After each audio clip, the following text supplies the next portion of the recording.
Okay. Okay, so typically what we're saying is when we're in a fatigued state, we sort of ended off on the last one saying that fatigue is a big deal.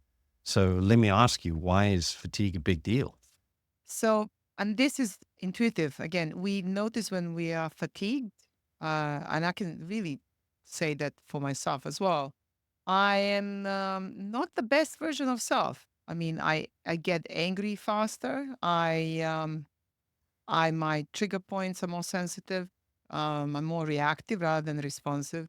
Um, I just find myself more irritable, less pleasant to be around. Certain things just don't come easily, like kindness is just everything is on a shorter fuse. I mean, I have to say. So that's what fatigue mostly, for me, that's a very high cost. The fact that it influenced so many things and then it's so palpable for everyone. I mean, it's just they and obviously when the closest ones will always say what's going on if they care, but most of the world would just show a different kind of face to you. I mean, Mm. yeah. So So I think when we have a look at that, it's not difficult to actually explain why that happens because when we are fatigued, as we said before, in terms of the self-control, one of the main problems we have is the more we are having to exercise self-control, which again is basically saying yes to things I don't particularly feel like doing always. And it's saying no to things that I actually feel like doing in the moment. So it's literally foregoing some sort of instant satisfaction for sake of something else. That isn't always easy to do because remember, we're being pushed in pursuit and preservation of maximal satisfaction. And certainly that one part of the one neural circuit, which is my instant satisfaction seeker, very difficult to let go of things that are potentially satisfying in the moment. So and they're fatigued. when we're fatigued, what we need to recognize is that other neural circuit, the one that's having that long-term view, that's understanding consequence and value, that's ordinarily where we say self-control comes from. Self-control typically comes from that prefrontal cortex area where I'm thinking clearly. But what we said is that's massively mentally demanding on energy. So when we're fatiguing, in essence, you could almost picture it, my brain is running out of energy. Well, when my brain's running out of energy, well, guess which part of the brain becomes dominant? Certainly not the part that is able to, you know, think very clearly of consequence long term, simply because there's no energy for that. And that part of the brain is again so energy demanding. So there is that push towards now I'm getting into a preservation mode. I'm not thinking long term. I'm not pursuing. I'm preserving what I have. And preserving what I have is typically going to result in being short, being to the point. And that might be I get angry very quickly. I lose the plot, much more easily. I'm much less pleasant to be around because everything there is taking energy that I don't have. So I'm almost defaulting to a sort of a survival kind of mode. And survival is like we're dealing with now. And now I don't have time for this and I don't have time for that and I don't have energy for the other. Those are the typical kinds of responses. So it's a brain change, Sure. which, as you said, the rest of the world isn't going to tolerate. Which is why when we look around, I think we're pretty intolerant of people who are being short and, sort of unkind and to the point and demanding. And And quite often we think they choose to be like this. We just don't have time to unpack everyone's lives and what's going on behind the scenes. So we act on what we see and hear. And again, so let me say this. You've heard when we discussed things on relationship, I said, I think we would do very well if we got into the habit of asking before yes, assuming. And one of the natural tendencies we have when it comes to self and when it comes to other people, we observe somebody else's action and then we typically ascribe an intention. absolutely. So we assume that's the reason they did it. And then we recognize our action or we consider our action, and it might not be at our best, but we understand that it wasn't meant poorly, or we have to be a bit more understanding that I didn't sleep that well last night. So we usually have quite a lot of self or bias towards self in sort of justifying and rationalizing why we might have And reacted a that makes particular sense, way. right? I Of mean, course it I does. understand so much more about context and what's going on, and I have, Yeah. I have full picture. But then with the other person, I mean, I can literally do black and white judgment, and usually it's a character prescribing. I Yeah, kind of judge the character. And in my very case, quickly. I'm rationalizing it's life, it's this and that. So, yeah. Yeah. But I wanted to pick up on Mm. something else regarding fatigue. So there are different types of kind of fatigues. It's emotional, it's social, it's mental, it's physical. Mhm. And physical, it's funny enough that I think they all eventually translate into physical comes into everything. They I all would say so, eventually. yeah. But I wanted to see, I want to stay a little bit on the emotional one and the mental. So emotional really is that chronic state of happiness, I'm guessing, some dissatisfaction, you feel stuck and all that. How costly is this? Because it's very interesting how unhappy people are who are fatigued very often, without consciousness of what's going on. So maybe we can. What have you seen when it comes to that emotional fatigue that comes in? What I see is that it works in both directions. So oftentimes when a person is emotionally down, they are often physically fatigued. And I think the reason for that is to a large degree, especially more on the down, depressed, sad side, is if you consider that with that fundamental drive, that pursuit and preservation of maximal satisfaction, pursuit implies I'm driving after something and I'm willing to give my resources. I'm going to have to give my time. I'm going to have to give my energy. I'm going to have to put all of that in to achieve or to get that which I've set out to get. When I'm emotionally down and I don't necessarily see the value of doing whatever it is that I have to do now, I'm looking forward to when I'm looking forward, not I'm eagerly anticipating, but I'm looking into the future and it's not going to be any better or I'm losing hope. What happens is there's almost a change that occurs within the thinking, within the mind and the brain that says, let me dampen the energy level because it would be a waste to go ahead and be energized for nothing. So, and the way I often will, sort of show a person this, if they've come to me and they're emotionally down and they say, I'm just physically down, I say to them, hang on a second. In the exact state that you are right now, if I say to you, as soon as you get home, there's a suitcase there and it's got 5 million dirham and there's some tickets to wherever you want to go in the world for 3 weeks to all of these things. Okay. Are you going to arrive home and say, I just don't have the energy? What are you going to do? And what do most people say? Oh, yeah. Oh, I'd be like that. So what you're saying is the energy is there if you've Just got a not for good the enough, life I'm leading. huh? If I've got a good enough reason. So there's excitement and there's anticipation and then there's that pursuit again. So the mind and the brain are happy to release the energy because it's going to be worth it. Whereas if I've got myself ready and energized, going nowhere because I'm emotionally down, well, that's a complete waste. And that is the fundamental violation of the pursuit of maximal satisfaction with limited resources. Waste is just what the mind, the brain, the thinking intuitively hates. And that would be it. Why would I feel energized when I'm emotionally down? Well, there's no point. Unless, again, one is able to look at it and say, I'm emotionally struggling right now, but I have other things to look forward to. And I process the thinking in the kind of way that says, let me make sense of my emotions or the emotions course that we did.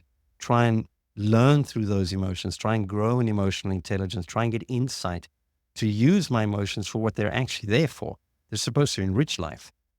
They're supposed to motivate change where change needs to be had. The point is, my point is that the mental emotional state, when mentally emotionally fatigued, oftentimes that is tied very strongly to the physical and actually suppresses the physical unless there is clarity on, what it is we're pursuing and there is hope and it is actually something worth feeling energized about. So that's why I say it's a sort of a bi-directional. We can sometimes try and push ourselves at times when we're physically just fatigued and we just can't go. And there are times when we have the go, but emotionally we're just not there motivationally. So yeah, there's quite a bit of Would you like interplay. to touch on burnout now? Burnout, I mean, is a topic or a subject that I've had to address a number of times in the practice. Um, when you consider burnout in the context of what we had discussed with that mind, the gap, where the demand is increasing, and I think everybody, certainly here in Dubai, I mean, everybody makes reference to the pace of life and the intensity of life and these kinds of things. We've got this increasing demand that, again, just doesn't seem to let up. And even if we're able to take a holiday, we come back and everything is Yes. just piled up. I Yes. mean, I sit with people who are going through burnout and, they're in that state and we're like, you're going to have to refuel.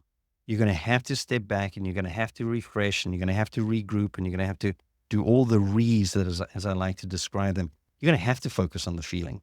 You're going to have to re-energize. And I've had people, even in the last 2 or 3 months, who were able to go away on holiday for 3 weeks. Oftentimes people who haven't taken a holiday in a long time, and they'll say to me, I was back 2 days, 2 days, and I felt the way I did before I went on holiday. And that's what we find in a burned out state, right? That they reach a point where, again, motivationally, it's just, I can't face this again. So typically after 2 days, it's more of an emotional sort of fatigue than it is a physical one. But it really, really is a struggle. So when we consider that fatigue, which is tiredness without remedy, becomes that chronic type of state, dysfunctional, forgetful, irritable, edgy, but I have to keep pushing. Why? Because I have reason to. Why? Not necessarily only will I have to earn a salary at the end of the month, but I've got to take care of my family or I've got to do this. So I'm being pushed in many respects to go ahead and do the things that I need to do that are consuming so much of my time and energy that it's literally depleting me, but I can't stop. We'll ask people again, why don't you just stop doing what you're doing? I can't, Why? because they're conviction trapped. Okay, I'm quite interested. I knew we are going to go there. Oh, okay. Well done. So, what is the connection behind? This is what in the previous I Yeah. said. We can see that we set ourselves for Yeah. almost a So the trap here. convictions are typically these, right? A conviction I like to describe as just being something I believe so strongly that it really isn't negotiable. It is this. And I have So to, there is a reward there. well, the reward is I get to act consistently with my conviction. But there is reward in the relationship too. I'm guessing something outside as well. The society, we are actually in Usually, the environment that has to give some usually the validation feedback, conviction, right? usually the conviction is connected to some sort of outcome. I have to go to work. It could be a conviction, right? Because if I don't go to work, I don't earn. If I don't earn, I can't pay for my place. I can't take care. That's a conviction. They believe absolutely Or that if they don't go work, expectations from right? someone. And yes, so the point is a conviction is just a strongly, strongly held belief that's in the forefront of your mind when you don't feel like doing what you have to do, but I'm going to do it for this reason, as we said, rather than an outcome per se. Usually in that situation, the conviction is I have to, and in this case, there would be an outcome linked to it, the example that I just gave. But let's take a mother. A mother is not doing what she's doing because at the end of the month she gets a salary, right? She's doing what she does out of the conviction that that is her role and responsibility. Let's take a mother with a small baby. A mother who's fatigued, any mom, I mean, I can think of my own wife, and I know that you and I have spoken about this, and I've seen so many women over the years who would come to me with, sort of carrying the 10-week-old and, the 18-month or 2-year-olds running around all over the place, and they are just breaking down. They're so fatigued because they're not sleeping, and, they just can't cope with all the pressures within the home. And you've got the husband coming home, and just everything seems overwhelming. And the point is, they keep pushing. They don't go ahead and say, well, I had a really bad night last night, so when the baby cries, everybody's sleeping and we'll see if they're still there in the morning. That conviction is, I'm the mother. If I hear the cry, I get up. I would lose my life for that child. Well, that conviction, which is innate for the most part, it's not something they even have to think about. It's something that basically they keep pushing, keep pushing, keep pushing again, not so much for the future outcome, but for the present moment of being consistent with what my conviction is in terms of who I am, what my role is, what my responsibility is. So oftentimes it's what leads to burnout is that I keep pushing in a depleted state because I don't think I have an option. I don't think I have a choice. And that again is linked into that conviction, and I'm trapped. I lost you there, honestly, Mm. is a little bit. So when we look at mothers, obviously the self control and self regulation is rooted really in the best part. It's in love toward the Yeah, child. absolutely. It's really part of almost it's identity and role. It's Yes. also morality there. So it's really right thing to do, to be honest, to look Yes. after something that is so Yes. helpless without you and all that. So obviously, children are, I mean, you expect the child not to sleep. You expect to, I Yeah. mean, these are things that are not out of norm when you are planning Yes. kids or have kids. Yes. Um, where are the burnout happening? Honestly, because Well, then, but obviously, the child doesn't sleep. So you yes. either set up again the right place for support. Mhm. Is that what we're lacking? They're Well, lacking, oftentimes, kind of understanding of their own physiology and what can be handled and how long and yes. how to have this, you know, rest snacks and how much they actually mean and what's going on. I mean, Well, I let me just explain it really, to you like this. and Again, it's like, I'm a mom and I have to say, I understand the tiredness. I just yeah, don't remember this level of falling apart. I mean, I just yeah, don't I really. see those who are falling apart as well, Yeah. but every mom is going to be tired to some No, of degree. So course. let me Oh yeah. explain it like Yeah. this. Here is exactly the point. They keep pushing, oftentimes without the recognition that I have to take a time out. If Okay. I don't take a time out right now, okay, I'm not going to have sufficient fuel to do what I need to do as well as I need to do it. In other words, and here's the reason, because the moment you take time out from that Oh, okay. child, So the that guilt baby, comes in. that's when the sense is now I'm not being consistent with my identity. My Okay. identity says What is that that if I, selfishness? Is that well, perceived as it's not selfishness? no, no, it's not selfishness. It's such a commitment to being consistent with who I am as a mother and my role and responsibility and all the things Okay. that you said. So I keep pressing, even from a depleted state, for reason of consistency with who I am. Whereas I need to look at it and say, I have limits. I have limitation. In other words, I might need to ask for help. I have people who I sit with who have household help, but they Yes. will never, well, let me rephrase, the people that I'm talking to here who are fatigued with the household help, they will not allow the household help to help the child or do this. They have to do everything because if they're not doing everything, the mother, they feel guilty because that's my job. That's my job. That's my job. What I'm saying is it is your job, but it is also the recognition that you might need help in a particular time. So for you to go out to, you know, whether it be in half an hour walk or just to get some room or some space, or you went for a haircut or you went for a massage, and I'm assuming these things are Oh, available bath. to you, Like you see, or everyone is going to the bathroom. It's like, or sorry, right? whatever Like bath. Like take a what bath. whatever else it is. Here's what I'm saying to you. It's only when one recognizes that if I don't refuel here, that I am not going to be able to keep fueling the responsibilities and the actions and everything that relate to who I am. In other words, if I don't take time to rest, then I'm actually causing more of a problem than I am Okay. anything else. And why that's so important is because when there's a recognition that I have to rest and refuel, there's no guilt.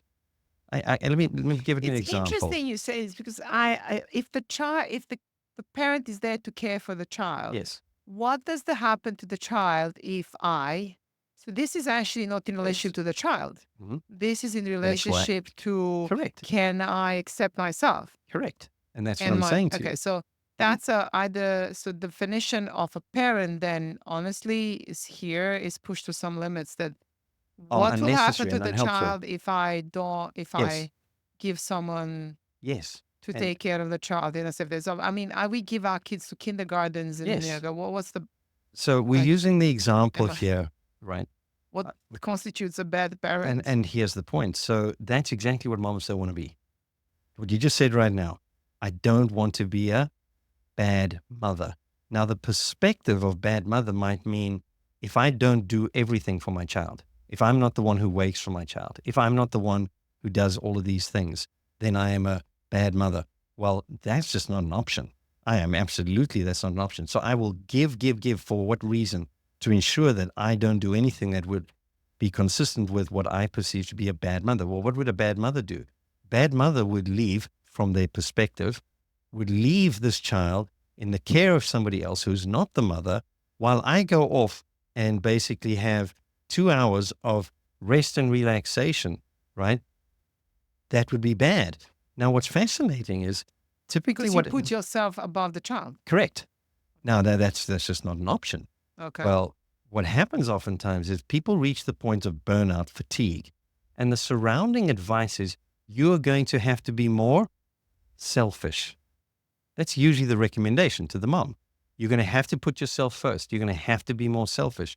Now, when I hear that, Okay, watch the this. language is poor. That's the language that I hear in the consulting room. That is the language, the advice, to the point where moms will come and they say, I've decided. And usually this isn't with a 10-week-old. Usually this is with a 6-year-old and an 8-year-old and a husband. Okay. Okay. Where it's like, I've been giving everything for Obsession. years. Now I'm so fatigued. I'm so frustrated. Okay. That I'm dropping tools and I'm out of here. And inevitably they'll say to me, the moment I get in the car, I feel guilty. I don't enjoy what I was setting out to enjoy. I felt guilty. Half the time I packed up early and I went home So and picked I up can't switch off even when I'm like, because okay. what I'm doing is a violation of my responsibility. Here's the deal. The moment you tell somebody who is burning themselves out for the sake of somebody else that they need to be selfish, it's a complete violation of who they are. To be selfish and now use that as the motivation to do something, well, of course you're going to feel guilty because my whole life I haven't been selfish in relation to these kids and to this home. Now all of a sudden I'm doing something that's purely for me. Well, if you recognize that if you don't do something right now that is for you to allow you to re-enter, to have the energy to take care of all of those that you are wired and so committed to taking care of, what you end up doing is you end up being the angry, frustrated mother. And I asked you Less the available. question. There's no doubt that you. So I asked the question, how's that working out for the kids and the husband and the home? Well, it's not. Okay. And it's been the product of, well, not But the allowing. threat is more to kind of surrender that uh, uh, kind of judgment. I mean, I just don't. There it is. Self-judgment. Yes, Often self, sometimes outside. that trumps. I will burn myself out if it means I drop dead at the end of the day, Wow. not to be a bad mother. So now here's the irony. That is an exercise of self-control, right? That is so extreme that it can literally put a person into a very, very dangerous place. And everybody suffers for it. So here's the point. All success is the result of a few good decisions and a lot of perseverance. So these are people who are persevering to the point of fatigue, to the point of breakdown, to the point of burnout. The perseverance they have, why? Because they're persevering for a reason. And the reason is reasonable, but they need to come back and ask the question, is the way in which I am relating to that reason helpful in the bigger scheme of things? In other words, if I don't take some time out right now to just catch my breath, to just re-energize, to just enjoy something and refuel so that I can come back and not have a short fuse and not go ahead and lose the plot and not go ahead and, sort of wreck my relationship. This is not me putting mothers in a place where they're causing all the issue. I'm so sympathetic to the situation because I am so mindful of the fact that conviction to go ahead and give everything of myself is what typically pushes them to the point of breakdown. And I'm saying nobody wins there. You don't win, the kids don't win, the husband doesn't win, the home doesn't win. So again, your commitment and self-control that's unfortunately misguided, that is where we need to typically unpack the understanding. So So these moms have exactly what we would like to address. So the prioritizing, delegating, Yes, understanding personal yes, limit, yes. practicing what to say no and what to say Does the house yes, have to look long like term that? overview. Okay. Do the kids have to do all these activities? Do, ask yourself the question, where am I giving myself? Where am I depleting myself? Thinking that this is for the best. And the irony is it's with great But intention. has set these standards Well, I think what's and who happened is, accepts them?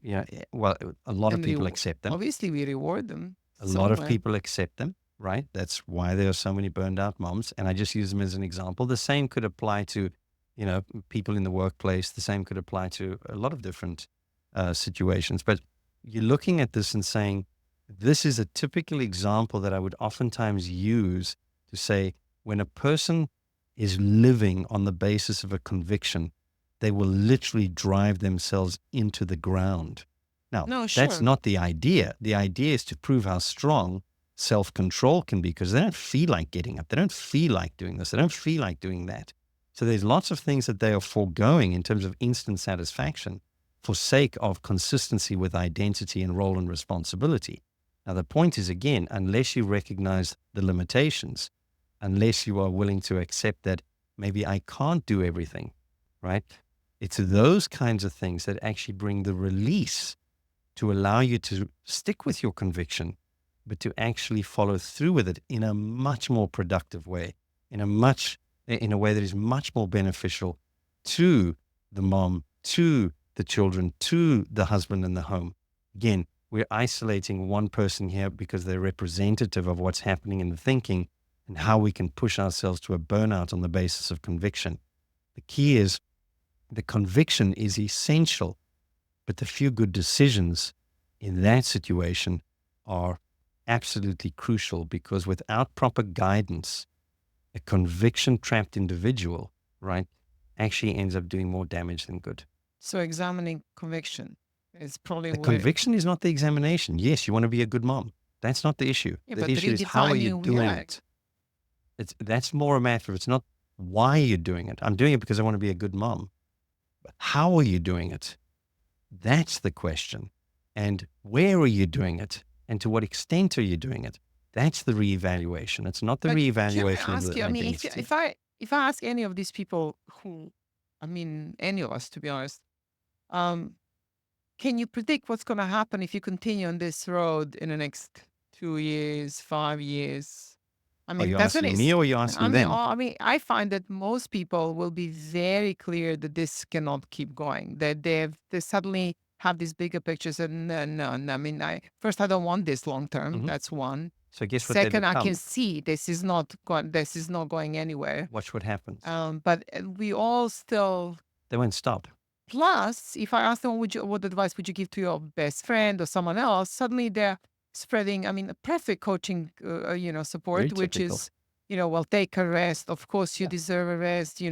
Hmm. Don't worry about it. Use the help around, and then So why doesn't suddenly, the individual so- do it? Why don't they exactly. follow their This own is it. advice? So while you tell me there is a conviction and there is a clear morality added to it, Usually, yes. now, when we are talking about someone else, that morality is not so strong, and they're actually giving advice that we are giving them. So how do they marry this? Well, in many respects, Obviously, they don't permit themselves to live this. because each person has an exceptionalist view of self. Each person considers themselves the exception to the rule. People oftentimes, when they are driven for reason of conviction, their standard is set so high for themselves, they never expect the same from other people. This is why often our standards fluctuate. Oftentimes we expect other people to perform much higher than what we would accept from ourselves. No, we'll cut myself some slack. And there are other times when we completely reverse that. Well, another mother who had to hand their child over to somebody else to take care of, et cetera, et cetera. Well, I'm not that kind of mother. I really care for my kid. Well, okay. Well, if that's your attitude, and again, I'm generalizing, but this is what I But see it's also commonly. something that is very common. We obviously anchor opinion about ourselves, about those around us. I mean, there's no doubt, and Sure. we feel better about ourselves thanks to those who fail. And thanks to those who succeed, we really feel like a failure. I mean, Mhm. it's a continuous conflict within ourselves. Always points of reference. Absolutely. So we are anchoring, but we're also anchoring obviously to norms that we have been brought up.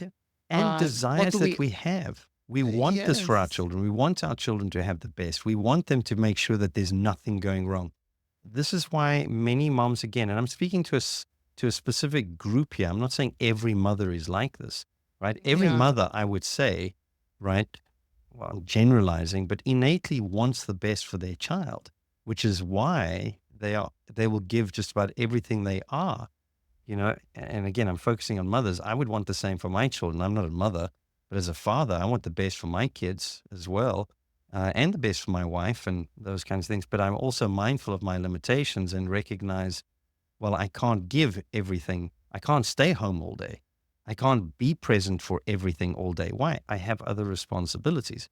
So it's that recognition of limitation, and then again being able to select priorities, recognizing that I need to try and be at my best, which means I need to rest. I need to recover in whatever form that takes. The discussion on the moms and the burned out moms and burnout and all that probably requires about a 4 hour conversation to be able to pick some of I would say these not things only out. regarding kids, but how this affect the partner. There's I absolutely mean, no question. it's remarkable how much this can dismantle the A marriage. burned out mom, again, the focus is usually on children, not husband. Yes. Husband picks up on that very, very quickly. And I think we've discussed it before. That has a very typical outworking and outcome. The bottom line is when we talk about fatigue, okay, fatigue, even as a result of what a person perceives to be a very good reason, and I have no choice, I'm always going to be the mom, right? We have to recognize that refueling and taking time, which might mean I have to distance myself, whether it's for an hour or half an hour, or I have to take care of myself in other ways, in terms of a bath at home or a little bit of time out, whatever that might be. If you don't, the fallout is much likely worse than if you do. And that is not a conflict in terms of my identity. I'm the kind of mother who wants to be the best mother I can. Therefore, I have to rest at times to refuel so that I can be that. And that's an important thing that I think many moms just need to hear, because it relieves the guilt tremendously. I have then, a woman who will go ahead and say, I make sure I take my time out to rest and recover because that's how everybody else benefits. And that's my goal. That's consistent with who I want to be. So oftentimes it's just an adjustment in the perspective. I mean, we went quite away from where I Far was. away. Yeah. I just want to say Dubai is very specific. I mean, we don't have extended. This is expat community. There's no It's a good point. extended family. I mean, usually if I go back home, I mean, my brother is back home and he had the grandparents and Yeah. they were very much involved from the get go and supporting from a very early age of kids there. And it's enormous help that is provided and Well, break and ability for them to really just have I a think it's bit a of a great space. point. Thank you for raising that, because again, we've been here 19 years, right? Yeah, How long have we been here? 25. 25 years. I've been here 19 years. We raised our children here. Yeah. So I would look at that and say a lot of what I am describing, I think, is very, very much what's played out, as I said, in my consulting room and with the people that I've been around over that period of time. Would I'd be fascinated if somebody's watching this from, who outside of Dubai or somewhere like this, is this something similar that they struggle with? So that might be an interesting It's question. in my culture, no, it's less so, first extended family, but also there is acceptance that the kindergarten is extension of support and Mm, children go to kindergarten whole day very early on. mm. It's just the cultural norms are very different. So moms are expected to work and the system is put in place that kindergartens are quite a supportive system for that, even if you don't have a grandparents. But also expectation is that the grandparents are there to look after. So there's a lot of these norms Yeah. that are in place, and so. But that when they come here translates. I don't really accept a stranger to look after my kids Yeah. or something that I'm used to. So I find that some mom can use the house help here that they Yeah. need because that just is unacceptable. Yeah, it's I like, really am grateful that you've added that piece in at the end, because again, otherwise it might not, really reflect what it is we're discussing. The point that I was making, and I was using the example of moms and convictions and burnout is anybody who is absolutely committed to something, whether it's for their image, whether it's for, you know, uh, proving to themselves Exactly. that this is who they are, and they don't cut themselves any slack to rest and recover, or, you know, sort of for a goal that they say, I absolutely at all costs. Anybody who's in those kind of, who is in that kind of position, driven in that kind of way through that kind of conviction, is the person who is most likely to end up burned out. You don't find people burning out who bail out quickly. You don't find people who are fatigued to the point, you know, of breakdown when the person's like, well, that's a bit tough for me, I'm out. You find the people who are burning out, the people usually who have capacity, who have commitment, who will keep pushing, but oftentimes to the point where they are, again, not giving sufficient attention to their own limitations. So instead of allowing themselves to recover, they keep pushing, pushing, pushing again. And I use the term for reason rather than for sake of, for reason of, this is who I am, this is what's expected of me, I have no choice, whatever else it might be. I find it interesting. I wish we didn't bring in so many topics into this Yeah. group because they can be Yeah, we need to effective. wrap up. But individualistic and collective societies really bring in different norms. Yeah, And very good. in individualistic societies, we actually see much easier checking out. That it's 100%. Those because people don't burn out self easily. is recognized as important as so. But in a collective, you actually see much more obvious social pressure, Yeah. norms are pushed, and you feel ostracized far more if you don't align. Mm. The judgment is allowed to be given openly. And so I do find that certain cultures, they put these expectations as almost absolute, and it's very hard to resist. And then when you come out of that context, so that can be lived there, yes, because usually the system is such that That it's it allows easier for to it. exactly. But then you come out Accommodates it. with those norms, Yes. and then you set yourself in an environment that is way harder to live by. Yeah. I think you're setting yourself, obviously, you're not flexible now on, you don't even allow flexibility on Yeah. that, but you're not in an environment that can be, just easier to live them. So now it's a really conflict. It's such, again, this probably ended up being a conversation quite different to what we had Oh, expected, which I completely. said, you know, I'm more than happy Are you about, sure this is but it going on does, YouTube now? it really does speak to a genuine problem, certainly Yes. in our particular area. So maybe we'll discuss that further another Oh, time. Ron, What's, okay. I'm wrapping up I now. don't know. I'm feeling that we should edit all about the parents, and then just gonna give it and come back to really important point, priority and the questions. I really Let's love the do that in the questions next you. one. Yeah. Oh, Let's do that in the okay. next one. Let's do the Okay, next. cool.